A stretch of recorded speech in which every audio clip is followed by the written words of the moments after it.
courthouse this afternoon. 20-year-old Chase Lackard had his own arraignment. Prosecutors say it shows his mother and father driving him around this courthouse, circling no fewer than 4 times before he opened fire from the back seat of their car. Meanwhile, her husband, James Lackard, is, according to law enforcement, on the run and possibly out of state. A manhunt is underway to bring him into custody. So yesterday we told you about the Mount Vernon deputy police commissioner, well, ex-commissioner, got arrested for driving her son away from a shooting. Well, things got worse. There's more information out there because there's now a manhunt for her husband. He has basically just bounced. And there's more information about how those parents circled the courthouse 4 times. And now she's sitting in Rikers right now. It's crazy. Let's get into it. Chase's mother, Jennifer Lackard, was arraigned in the same courthouse yesterday. The 49-year-old served as the deputy commissioner for the Mount Vernon Police Department until she was fired yesterday when news of her arrest this afternoon.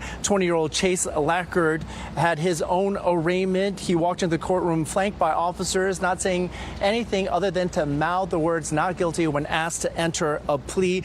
He's been ordered held without bail. Meanwhile, her husband, James Lackard, is, according to law enforcement, on the run and possibly out of state. A manhunt is underway to bring him into custody. Now, mother, father, and son face a multiple felony charges, including for attempted murder, conspiracy, and weapons charges on the murder charge. So here's where it gets from a bad story to a completely wild one. So the dad is out there on the run, on the lam, I guess we would call it. Possibly he's not even here. He's outside the state, and there's an active manhunt right now for the husband of the former police commissioner. Now, in my last video, I talked about this briefly, but James Lackard, the husband, already served federal prison time, drug charges. He pleaded guilty, did his time, and got out shortly before his wife took the Mount Vernon job. So this is not a man who had no record and suddenly starts to panic, like myself. This is a man who danced with the feds before, who knows exactly what running looks like. The dude does not want to go back to jail, but I think most likely he's going to probably get caught. Guys on the run who already have a federal jacket don't last long. They know the system, and the system knows them. You don't outrun the feds. I mean, unless he left the country already. But again, at this point, this is a big deal. It's already been on the news. It's just a matter of time before he gets caught. Now, investigators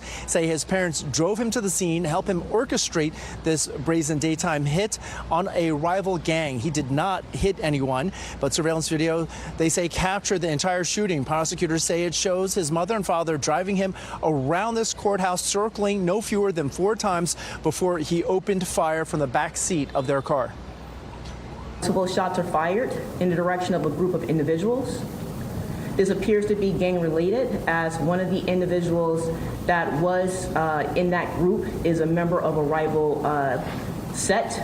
So going back to the shooting that the parents now, not just the mother, but the mother and father allowed their 20-year-old criminal degenerate son to shoot at rival gang members in front of a courthouse 4 times. This is the part where she says, well, she panicked. She's just a mom. She didn't know what she was doing. That defense is dead. It doesn't make any sense. You don't circle the courthouse 4 times by accident or from panicking. You don't take turns behind the wheel by accident. Prosecutors say both parents drove, mom and dad, tag teaming the getaway car while their son shoots from the back seat. This is not a scared mother making one bad split decision call. This is a plan. This is a crew. This is a family operating like a gang unit. And she was second in command of the police department, 6+ years. The person whose whole job is to stop things exactly like this. She knew what a coordinated hit looked like better than anybody, because she was sworn to stop them. Instead, she's doing laps around the block waiting for the target. So I don't know what kind of defense she's going to pull, because 4 laps is intent. 4 laps around that courthouse is a decision that you made over and over 4 separate times. And each time you had the chance to say, no, we're not doing this. We're going home. I'm a cop. But she didn't. She just continued to hit the gas. So this is not a mistake. This is a choice that she made 4 times over. So here's the text. So Chase Lackard allegedly, according to the indictment, texted his mother,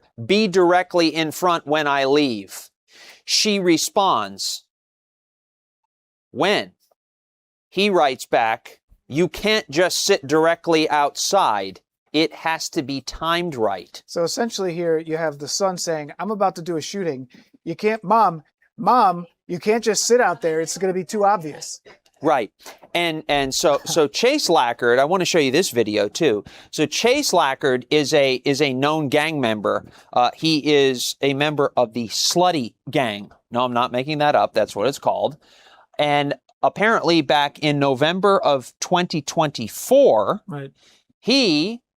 Chase Lackard, was involved in this shooting. And here's a receipt that puts this all together. We talked about this before, but the text messages. The son is writing text messages talking about be in front of the place when I leave. And the mom, the deputy commissioner, is writing back that he can't just sit out front. This has to be timed right. She's not asking, what the hell are you doing? Get back home. We need you to get your stuff together. She's not saying, Chase, don't do this. She's coaching the getaway. She's a tactical advisor. The kid is about to open fire outside a criminal courthouse, and the mother's concern is the timing of the exit. And I don't know why I keep calling him a kid. He's a 20-year-old man. But yeah, this is a coordinated effort from the grown man and his mother. She was in court yesterday, and now she's on Rikers.